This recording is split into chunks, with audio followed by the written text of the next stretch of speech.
옛날에 어머니들은 연세가 드시고 기운이 다 지나해지면은 더 이상 집안 살림을 돌볼 힘이 없을 때 광열쇠를 며느리에게 물려주었습니다.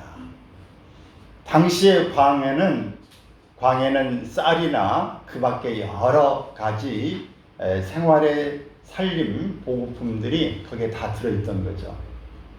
그래서 광열쇠는 며느리에게 준다는 말은 집안의 경제권을 다 완전히 인계해 준다는 뜻이었습니다. 하지만 요즘은 그런 광이 있는 집이 거의 없지요. 시어머니들이 그처럼 광열쇠를 며느리에게 쉽게 물려주지도 또 않을 것입니다. 왜냐하면 그렇게 일찍 자식에게 경제권을 넘겨주었다가는 남은 생애에 속된 표현으로 찬밥 신세된다. 그렇기 때문에 위험이 아주 다분해서 넘겨주면 안 된다 하는 게 유행입니다. 그래서 적당한 때가 되면 열쇠 꾸러미 넘겨줘라 하는 말 대신에 요즘에는 죽을 때까지 유산 분배해 주지 말고 어찌하든지 적금 통장 꼭 붙잡고 있어야 자식들이 한 번이라도 더 찾아온다. 그런 이야기를 합니다. 얼굴 한번 더 내밀려면 절대 주면 안 돼. 이런 이야기를 하는 거죠. 물론 부자와 이 모녀 관계가 더욱 삭막해지고 있다는 것은 서글픈 일이 아닐 수 없습니다. 하지만 또한 매우 현실적인 말이기도 합니다. 어쨌든 부모가 자식으로부터 끝까지 대접과 존경을 받기 위해서는 무언가 부모가 고유의 가진 것이 있어야 합니다. 가진 것이 없으면, 존경받고 대접받을 만한 게 없으면 무시당하기 딱 좋아요. 너무 바쁘고 지내 살기도 어렵고 뭔가 더 하고 싶은 게 있는데 뭔가 얻을 게 있고 뭔가 힘이 있으면은 떨어지지 않고 잘 찰싹 달라붙는 거죠. 하지만 이 믿음의 이 사람들 중에 나이가 들어서도 존경받고 또 이 권위를 가지고 있는 이 야곱을 오늘 본문에서 소개하고 있습니다. 야곱의 노년은 적어도 광열쇠나 적금 통장 같은 것을 가지고 있지 못했습니다.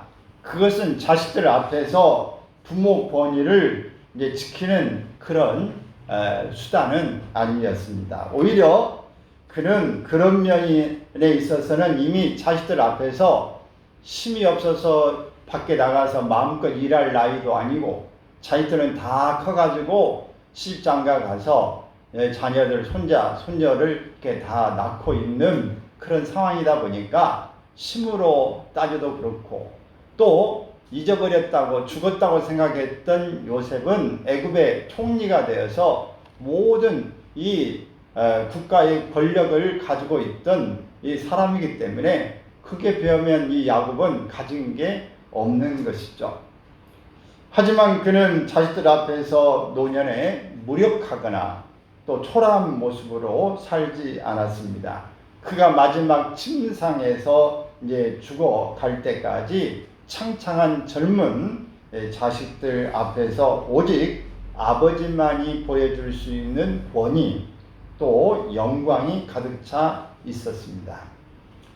도대체 무엇이 야곱으로 하여금 그처럼 자식들 앞에서 끝까지 존경과 효도를 받는 이 능력 있는 아버지로 만들어 주었는가?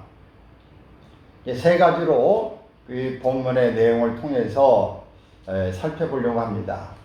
한마디로 영적 광열쇠가 무엇인가 하는 것을 살펴보는 것입니다. 먼저는 예배 생활을 신실하게 이끄는 가정의 제사장이 되는 역할이었다. 제사장 역할을 잘하고 있었습니다. 야곱은 바로 이 점에 있어서 그의 모든 12 아들들이 다 합쳐도 절대로 상대할 수 없을 정도의 영적인 힘을 가지고 있었습니다. 장세기 46장 오늘 1절에서 7절까지 말씀을 읽었는데 오늘 우리말 성경으로 제가 한번 읽어보면 여러분이 성경 구절과 앞에 띄우는 것과 비교해서 한번 살펴보세요. 이스라엘이 자기에게 속한 모든 사람들과 함께 출발했습니다. 그는 브엘세바에 도착해 자기 아버지 이삭의 하나님께 제사를 드렸습니다. 밤에 하나님께서 이스라엘에게 환상 가운데 말씀하셨습니다. 야곱아, 야곱아. 그가 대답했습니다. 제가 여기 있습니다. 하나님께서 말씀하셨습니다. 나는 하나님, 곧 내 아버지의 하나님이다. 이집트로 내려가는 것을 두려워하지 말라. 거기에서 내가 너를 큰 민족이 되게 하겠다. 내가 너와 함께 그곳으로 내려갈 것이다. 그리고 분명히 너를 이곳으로 다시 데려오려니 요셉의 손이 내 눈을 감기게 해줄 것이다. 야곱이 브엘세바에서 떠났습니다. 이스라엘의 아들들이 바로가 보내준 수레에 자기들의 아버지 야곱과 자식들과 아내들을 태웠습니다. 그들은 가축들과 가나안에서 얻은 재물들도 갖고 갔습니다. 이렇게 해서 야곱과 그의 모든 자손들이 이집트로 내려갔습니다. 야곱이 그 아들들과 손자들과 딸들과 소녀들까지 모든 자손을 데리고 간 것입니다. 이렇게 기록했어요. 어때요? 이렇게 보니까 이야기한 것처럼 쉽죠? 네. 야곱은 그동안 죽은 줄만 알고 있던 자기 아들 요셉이 살아있다는 꿈 같은 이 기쁜 소식을 이제 흰머리가 다 된 인생 말년에 와서 듣게 된 것이죠. 그리고 아들 요셉의 초청을 받아 가나안 땅을 떠나 애굽으로 내려가던 중이었습니다. 그것은 온 가족들뿐 아니라 모든 소유를 이끌고 가는, 즉 완전한 이민이나 다름이 없었던 것입니다. 그렇게 애굽을 향해서 발행하여 길을 가던 야곱은 그 도중에 있던 브엘세바에 이르러서 하나님께 희생의 제단을 쌓았습니다. 즉 일종의 특별 가정 예배와 같은 것을 드렸던 것입니다. 우리가 이제 이민을 가기 위해서 마지막으로 우리가 가정에서 또 교회에 함께 이렇게 예배를 드리는 것과 같은 의미인 것입니다.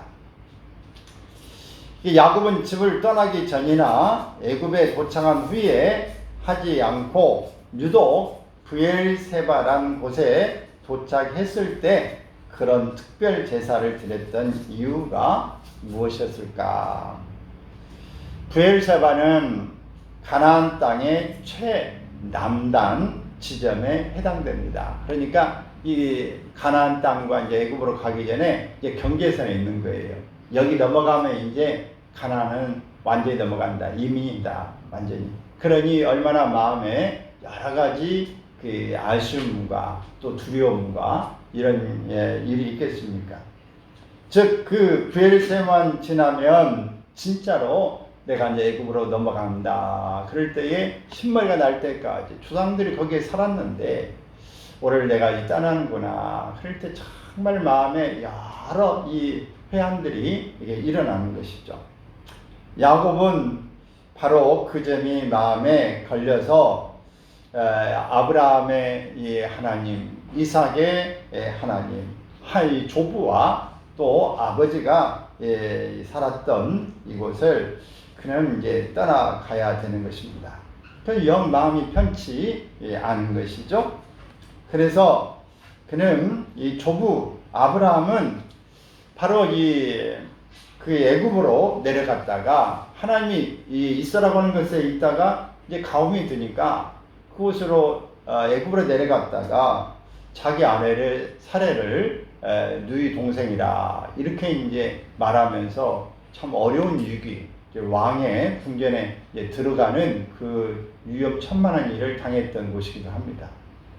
그리고 그의 아버지 이삭 역시 애굽으로 가려한 적이 있었는데 하나님께서 금하셨습니다. 너 애굽으로 내려가지 마라. 이제 본인이 정작 이제 애굽으로 가야 되는 것입니다. 그래서 그는 발걸음을 잠시 멈추고 하나님께 예배드림으로써 그가 가는 이 길에 하나님의 뜻을 알고자 했던 겁니다. 이미 수레를 가져오고 여러 다 이 말을 준비해서 요셉이 분명히 나를 위해서 이제 바로 왕과 협의해서 이제 다 이 채비를 갖춰서 왔기 때문에 뭐 이것은 두말할 것 없는 사실이죠. 아들들이 다 이야기했으니까. 그렇지만 하나님의 뜻을 더 살펴보고자 하는 그런 야곱의 마음인 것입니다. 이것은 야곱의 다른 아들들은 아무도 미처 생각도 못했던 점이었습니다. 우리는 다 그렇습니다. 내가 그 사람에게 잘 대접하고 그 사람에게 정말 좀 배려하는 마음을 가지고 이렇게 이제 활동한다고 하지만은 정말 우리가 어떤 새로운 변화를 갖는 일은 나이가 들면 굉장히 두려워합니다. 그래서 이제 재개발 지역을 지금 가지고 이제 재건축, 재개발을 하는 지역들이 많이 있지 않습니까? 그럴 때에 이제 젊은 사람들을 환영합니다. 그리고 거기에 이제 새들어서 보상금을 많이 받을 사람 환영해요. 근데 누가 반대하냐 그러면 나이가 들은 사람들, 거기 오래 터들고 있는 사람들이 환영하지 않아요. 늦게까지 버팁니다. 왜? 내가 지금까지 여기에서 얼마나 여기 어릴 때부터 내가 짓고 내가 어려울 때 집 한 채 만들어가지고 여기 살았는데 내가 이 나이에 지금 이 돈 여기 보상금 좀 받아가지고 조금 이제 나가면 마땅한 집을 살 돈도 없고 또 돈은 있어야 되고 근데 이런 복잡한 것을 내가 왜 해? 여러 가지 마음에서 내려놓기가 어려운 겁니다. 그래서 나이가 먹으면 변화를 두려워하는 것이고 내가 가지고 있는 애착이 이제 상당히 많아지는 것이죠. 그래서 떠나는 것이 힘든데 야곱이 바로 이런 그 조상들과 함께 본인의 처지 가운데 있게 되어진 것이죠. 야곱의 12아들이 신났죠. 애굽에 가보니까 여기 문화하고는 전혀 다른 겁니다. 너무 다르고 문화가 뭐 호화찬란하게 이렇게 참 멋지고 거기에 먹을 것이 넘치고 그러니까 신났어요. 우리 애들 뭐 손자 손녀들까지 그냥 이 자녀들까지 다 먹을 거 뭐 널려 있고 우리가 가면 잘 살 거야, 새롭게 살 거야, 이런 이제 꿈을 꾸는 거죠. 여러분 지금은 뭐 미국이 여러 뭐 구설수에도 있고 그러지만은 잘 사는 우리가 못 살 때 미국에 이민 가고 그러면 거기에는 뭐 가면은 너무너무 잘 살고 우리가 미제 뭐 일제 뭐 이런 물건 하나 봐도 얼마나 좋아했어요. 자랑하고 막 그랬지 않습니까? 가면 애들은 좋지요. 근데 부모들은 고향 산천을 떠나야 되고 여름에 가면은 내가 잘 살 수 있을까, 털을 잡을 수 있을까, 얘들은 잘 적응할까, 뭐 여러 걱정들이 많이 있는 그런 모습이라고 생각하면 됩니다. 하지만 오직 이 야곱만은 그 영적 통찰력을 발휘할 수 있었어요. 그래서 하나님께 제단을 쌓아 예배드림으로써 지금 가는 길이 옳은 일인지 또 자신과 그 가족의 앞날에 대해서 하나님의 인도하심을 받으려 했던 마음이 있는 것입니다. 바로 그런 야곱에게 하나님께서는 3절과 4절에 말씀하고 있는 것입니다. 읽습니다. 너는 하나님이라 내 아버지의 하나님이니 애굽으로 내려가기를 두려워하지 말라. 내가 거기서 너로 큰 민족을 이루게 하리라. 내가 너와 함께 애굽으로 내려가겠고 반드시 너를 인도하여 다시 올라올 것이며 요셉이 그의 손으로 내 눈을 감기리라 하셨더라. 너는 애굽으로 내려가기를 두려워하지 말라. 그뿐 아니라 정녕 내가 너와 내 자손을 다시 가나안으로 인도하여 올라오게 할 것이다 라는 약속까지 해 주신 것입니다.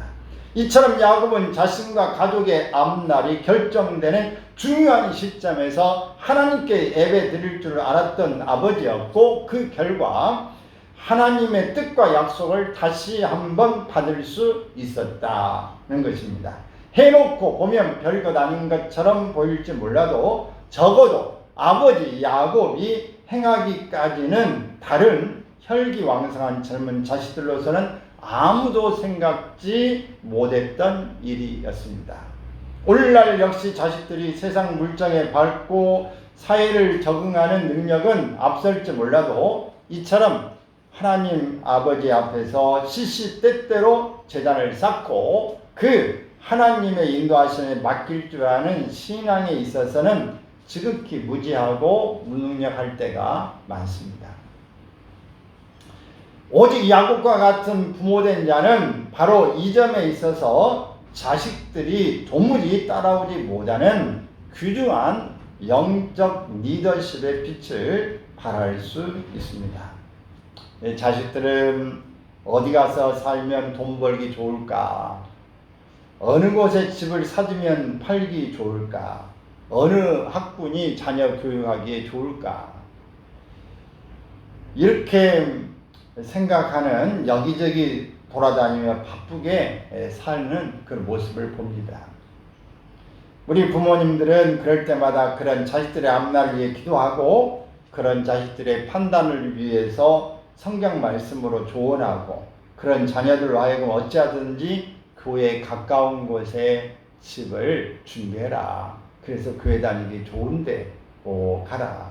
라고 이렇게 예배 생활에 충실하도록 이끌 수 있어야 합니다. 이처럼 자신의 가족과 자녀들의 가정에 일어나는 모든 크고 작은 일들을 두고 먼저 하나님 앞에 무릎 꿇고 예배 드릴 줄 아는 부모가 된다면, 그런 부모 앞에서 그 자녀들은 항상 머리 숙이고 또 공경하게 될 수밖에 없음을 기억하기를 바랍니다.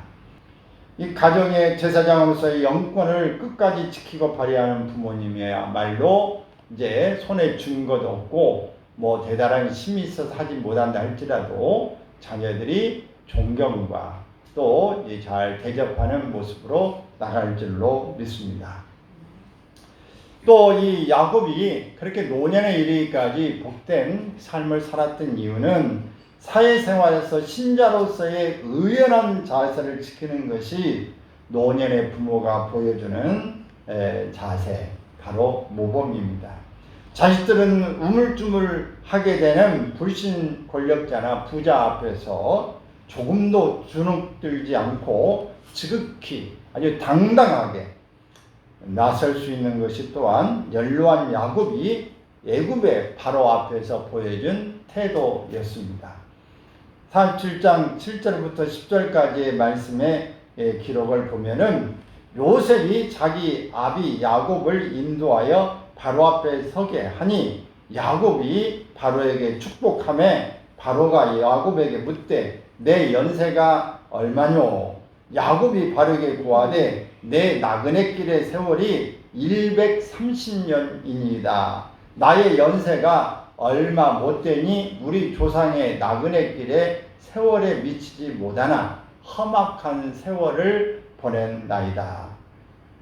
하고 야곱이 바로에게 축복하고 그 앞에서 나오니라. 드디어 애굽에 도착한 야곱 일행은 당대 최고의 통치자였던 애굽 제국의 바로 왕 앞에 서게 되었는데, 이 야곱이 그 바로를 대하는 모습은 정말 여유만만했습니다. 당당한 것이죠. 요셉의 인도를 받아서 바로 앞에 서게 된 순간 즉시 바로에게 뭘 했어요? 축복을 했습니다. 그뿐 아니라 그 대면을 끝냈을 때에도 다시 한번 야곱이 바로에게 축복하고 그 앞에서 나왔다고 그랬습니다. 만났을 때도 축복하고 끝나고 나올 때에도 이제 축복하는 그런 모습을 가진 것입니다. 세상적으로만 본다면 야곱에게 바로 같은 사람에게 축복해 줄 그 무엇이 어디 있겠습니까? 온 천하를 다 쥐고 있는 바로에게 무엇이 부족한 것이 있어서 축복해 주겠습니까? 또 그런 것이 있다 하더라도 야곱처럼 그저 굶어 죽지 않으려고 남의 나라에 이민 온 무력한 이 촌늙은이가 주제에 어찌 바로를 위해 축복이라는 것을 할 수 있었겠습니까?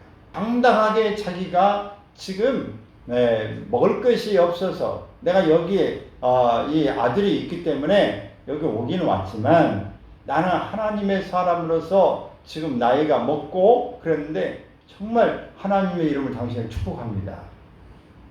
오늘 이런 당당함이 있기를 바랍니다.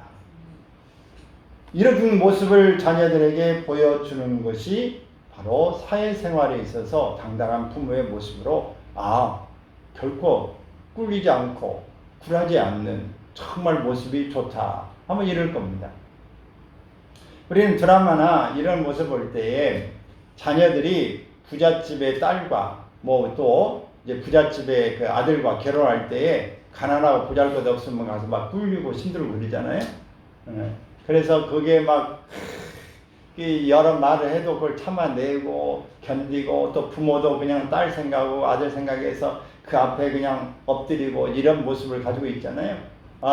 당당하게 전혀 꿀리지 않는 모습, 부모도 꿀리지 않는 모습, 자녀도 꿀리지 않는 모습을 보여주는 것이 굉장히 중요한 것입니다.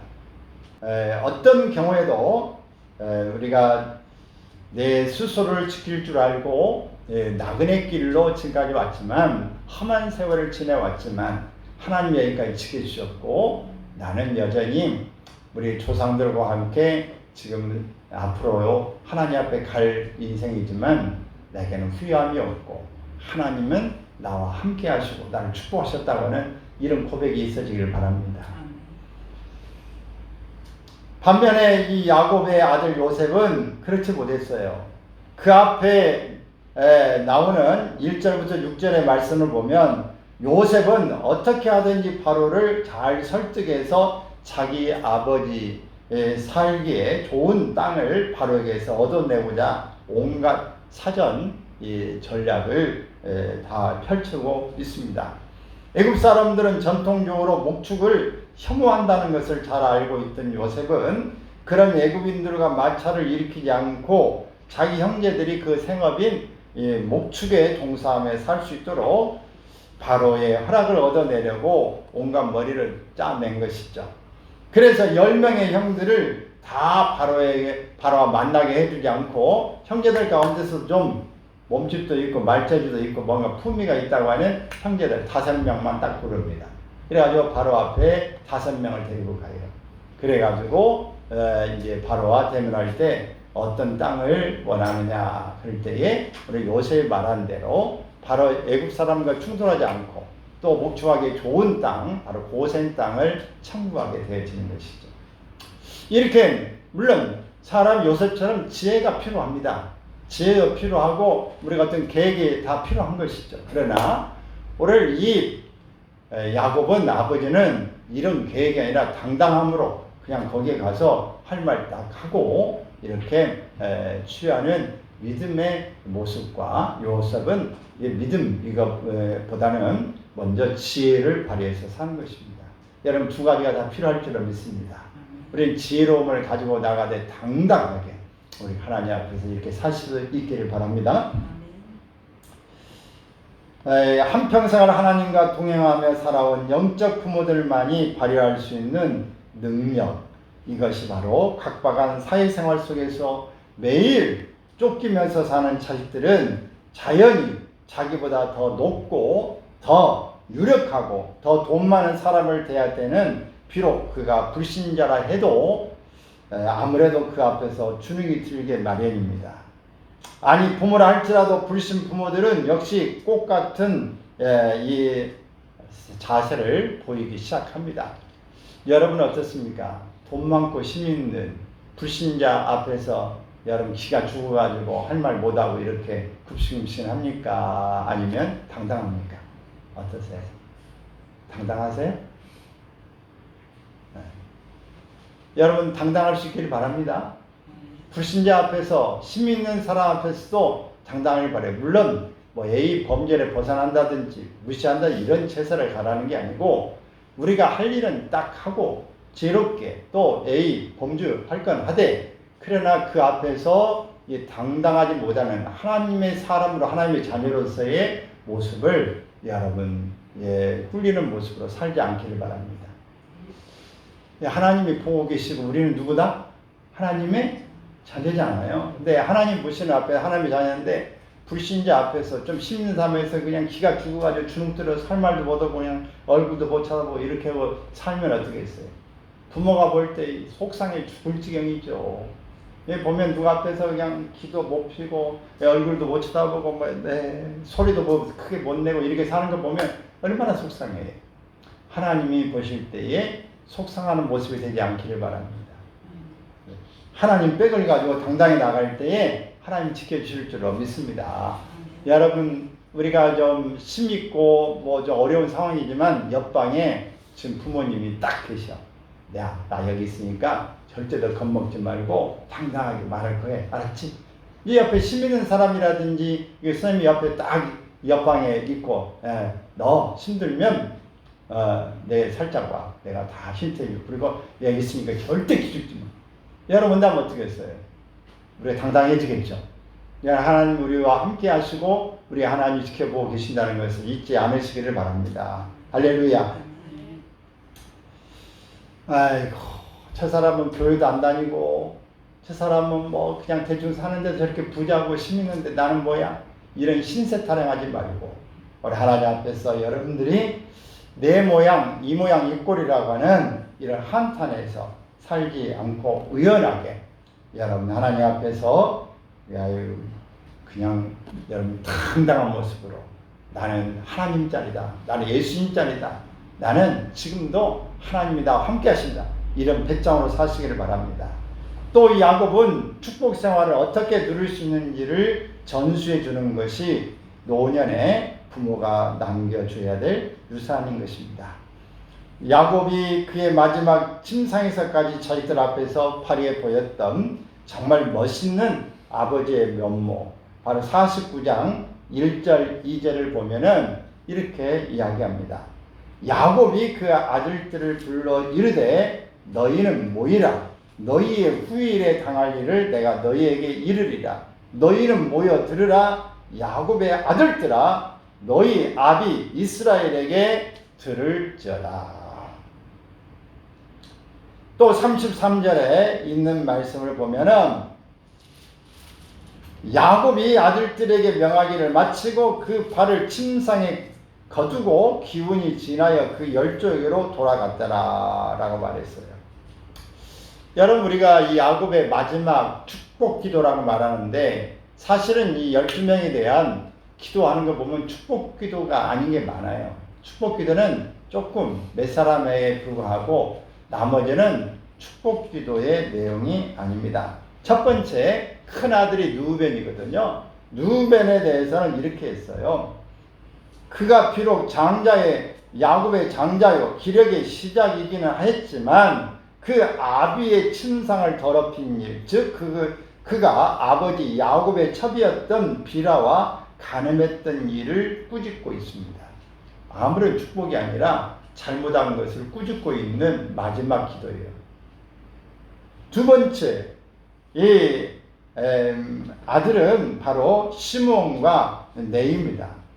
이 두 아들에 대해서 세겜에서의 집단 살인, 그러니까 이 세겜에서 자기 동생, 이 여동생이 세겜 땅에서 강간을 당했다. 이것 때문에 그들과 우리가 조약을 맺는다고 생각하고 그들은 다 할례를 받아야 된다 해가지고 할례를 받고 난 다음에 네이와 시므온이 칼을 들고 들어가서 남자들 다 쳐 죽여버렸어요. 지금 그러니까 이 할례가 뭔지 아시죠? 남자들은 이제 성기에 표피를 대는 거예요. 그러니까 이제 지금 뭐라면 포경 수술을 하는 거예요. 그래가지고 꼼짝 못하고 있는데 가서 남자를 다 죽여버렸어요.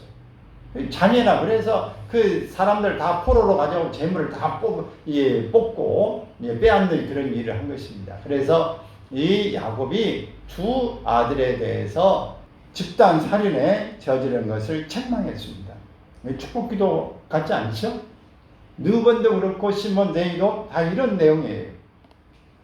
근데 유다 지파에서는 지파의 영적인 우월성을 이야기하게 되고 요셉 자손에 대해서도 축복의 이런 내용들이 나옵니다. 근데 육신적인 축복을 말하기도 했지만 어떤 때는 그들의 나쁜 성격을 고칠 것을 촉구하기도 했습니다. 어떤 자에게는 정치적 상황을 예언하기도 했어요. 또 어떤 아들에게는 그 자손에게서 나타날 우상 숭배를 경고도 했습니다. 즉 한마디로 말해서 이 야곱의 축복이라는 것은 그냥 도매금으로 잘 되라고 하는 그런 식의 값싼 축복이 아니라 너희들이 이런 저런 행실을 바로잡고 이런 저런 일에 조심하고 살아야만 하나님이 너희에게 축복하신 것을 누리며 살게 될 거다 하는 얘기예요. 여러분 부모는 이런 권위가 있어야 될 줄로 믿습니다. 우리가 생각할 때 저도 여러분의 다 복받고 출되기를 원합니다. 이렇게 말하죠. 주의 이름으로 여러분 다 하나님의 복이 넘치기를 축원합니다. 근데 이렇게 넘치게 살고 싶어요. 근데 여러분 주고 싶고 축복하고 싶은데 하나님 보실 때에 줄 수가 없어. 왜? 걸림돌이 있어. 예를 들어 정치에 들어가려고 하는데 큰 실체가 죄가 있어. 그래서 청문회하면 다 걸려. 못 들어가. 그럴 때 어떻게 해야 돼? 그 문제를 청산해야 되죠. 청산하고 가야 되는 거예요. 어떤 일을 할 때 우리가 그 준비가 안 될 때, 공부가 안 됐을 때 대학을 보내고 싶어. 그 대학도 받아주고 싶어. 근데 준비가 안 돼요. 그럼 뭐 해야 돼요? 준비할 그 시간을 가지고 자기가 들어가야 되는 것입니다. 그래야 앞길을 열어줄 수 있는 거예요. 이것처럼 이 야곱은 자녀들의 그 과거에 청산하지 못한 부분을 청산해야 된다. 이런 성격은 바꿔야 된다. 앞으로 너희가 이렇게 살아갈 때 너는 성격으로 봐서 우상 숭배할 가능성이 많은데 이것을 뛰어넘어야 된다. 너는 정치적인 이런 문제에서 깊이 개입하지 말아야 된다. 성향을 분석해서 거기에 맞춰서 축복하는 거예요. 여러분 이런 이 기도가 이 권위의 기도인 것입니다. 그 다음에 이 요셉의 자녀 가운데서도 에브라임과 므낫세가 있는데 장자와 차자인데 그 요셉은 그 장자와 차자에서 장자는 우손을 차자에게는 좌손을 놓고 기도해 주는 원하는데 맞대에서 반대로 기도해 주는 거예요. 요셉은 안 됩니다. 그런데 나도 안다. 그런데 이도 큰 민족이 될 거다. 그러면서 서로 바꿔치기 하는 거예요. 여러분 이렇게 영적 권위를 가지고 가는 것입니다. 여러분에게 헌금 기도를 이렇게 하다 보면 헌금 기도 똑같이 안 나가죠. 어떤 사람은 이제 심령을 읽어주는 것도 있지만은 어떤 것은 그 속에서 지금 이렇게 바꿔야 된다. 담대함을 가지고 있고 하나님 우선순위를 가야 된다. 뭐 이런 기록 이게 이제 좀 애원적인 지금 현재 상태에서 요 부분을 가야 된다고 하는 기도를 하는 것들이 있죠. 어떤 사람에게는 이게 좀 지금 현 상태에서 축복 이 부분에 대한 것들을 계획하고 있는데 이렇게 이제 더 가야 된다는 것도 말하는데 다 상황이 틀려요. 왜? 사람마다 그 상황에 그 사람에게 그릇에 따라서 이 축복하는 내용이 다 다른 거예요. 그럼 어떤 사람은 막 죄를 지가고 이거 회개해라 막 이러면 그것은 나는 맨날 말하면 왜 회개라고 나는 좋은 얘기 한 번도 안 하고 그래 나 짜증나 죽겠다고. 그런데 그게 축복 기도가 아니라 사실은 따지고 보면 그게 뭐예요? 그게 축복 기도인 거예요. 왜? 그 문제를 듣고 그 문제를 해결해야 하나님 복을 주신다고 말이에요. 그렇기 때문에 그 이야기를 하는 것에 여러분들이 아멘을 받아들일 수 있기를 바랍니다. 모든 걸 그래서 목사님은 그냥 나의 기도할 때는 맨날 좋은 기도는 안 해. 다른 사람은 좋은 기도를 왜 나만 그렇게 안 해줘? 여러분 그런 생각하지 않기를 바랍니다. 제가 뭐 여러분에게 무슨 뭐 일부러 그렇게 짜가지고 옛날에 그렇게 기도하고 뭐 그러겠습니까? 근데 여러분들이 어떤 때는 똑같은 기도야 나. 지금 여러분들이 꿈도 없고 현재 어떤 비전이 없어. 그 현재 있는 여러분들이 기대하고 있는 그 기대치만큼만 기도해 주는 거예요. 그 상황이 있어. 여러분이 기대를 바꾸고 꿈을 가지고 자녀라든지 뭐 이런 기도를 해보세요. 제가 분명히 말하지 않아도 기도할 때 여러분은 그런 비전을 위해서 어떤 축복의 통로를 열어가는 기도를 분명히 할 겁니다. 진짜 맞아? 그러면 이번 한 주간부터 여러분 기도 제목을 바꾸고 막 기도해보세요. 그러면 하나님이 들으시고 하나님께 감동하셔서 제가 분명히 그런 기도 할 거예요. 아멘입니까? 아멘. 살아온 생애에 대해서称賛할 건称賛하고 이렇게 여러분들이 야곱의 권위로 이런 축복 기도를 했다는 것을 아시고 우리가 하나님 앞에서 정말 이 자녀들에게 뭐 생선 한 마리 야 맛있게 먹어라 잘 뻗다 이거 주는 게 문제가 아니고 생선 잡는 방법을 알려주는 게 더 중요한 것이죠. 그래서 그 자식들이 스스로 축복의 길로 갈 수 있도록 영적인 그 충전 스스로 해가고 또 스스로 이 자성하고 스스로 자각하고 스스로 뭔가 하나님 앞에 나아갈 수 있는 길을 열어주어서 영혼이 먼저 잘 돼야 범사가 잘 되는 축복이 일어나는 것입니다. 여러분 이런 축복이 여러분 있기를 바랍니다. 부모는 가진 게 있어야 대접받고 존경받는다. 근데 뭐가 있어야 돼? 이 부모는 자식들 앞에서 먼저 우리 자신이 예배 생활의 리더자가 되기를 바랍니다. 우리 스스로가 사회생활에서 당당함을 보여주고 모범이 될 수 있기를 바랍니다. 우리 모두가 또 이 부모로서 앞으로 우리가 다른 이 후대를 위해서 축복 생활을 우리가 열어줄 수 있기를 바랍니다. 잘못한 건 잘못했다고 지적해 줄 수 있어야 돼. 자녀들은 이 지적하면 싫어하죠. 그리고 잘 안 듣습니다. 학생들도 요즘에 선생님들이 지적하면 싫어해요. 직장에서도 모든 상사가 뭘 말하면 다 지적하는 것을 싫어해요. 또 지적질한다. 지적질. 또 꼰대 노래도 한다. 이런 이야기를 해요. 꼰대 지적질. 물론 싫죠. 그러나 그것을 바꿈으로써 정말 우리가 새로운 차원으로 축복으로 나갈 수 있는 일이 될 수 있다고 하면은 아멘으로 받아들여야 될 줄 믿습니다. 백발의 면류관을 여러분이 받기 위해서 야곱이 노인이 돼서도 이렇게 당당하고 복된 삶을 살 수 있던 것처럼 오늘 여기에 나이가 들었다고 생각하는 분들은 이런 권위가 있어지도록 이런 야곱의 삶에 초점 맞춰서 사시기를 바라고 오늘 젊은 사람들은 오늘 야곱의 권위를 통해서 내가 잘 살고 뭘 바꿔야 될 것인가 어떤 기도를 내게 하나님이 하고 계시는가 어떤 말씀을 지적하고 계시는가 이것을 잘 들을 수 있기를 바랍니다. 할렐루야. 네, 그래서 여러분들이 나이를 들어간다고 할 때 긍정적으로 받아들이고 욕심을 여러분 가운데 다 좀 내려놓고 남을 배려하고 이해하고 내 정체성, 내가 하나님의 자녀로서 나는 앞으로 이 세상을 향해서 더 가치 있는 그런 모습으로 소금과 빛의 삶을 살기 위해서 더욱더 공부하고 최선 다해서 노력하며 살겠다. 그리고 하나님 앞에 더 열심히 일하기 위해서 운동하면서 체력도 좀 길러내고 살겠고 내 나름대로 더 많이 하나님 앞에서 열심히 최선을 다해서 노력하며 공부하며 정말 하나님 앞에 겸손하고 내가 이렇게 최선을 다했습니다. 이런 모습으로 인정받기를 바라고 자녀들에게도 이런 모습이 되시기를 주의 이름으로 축원합니다.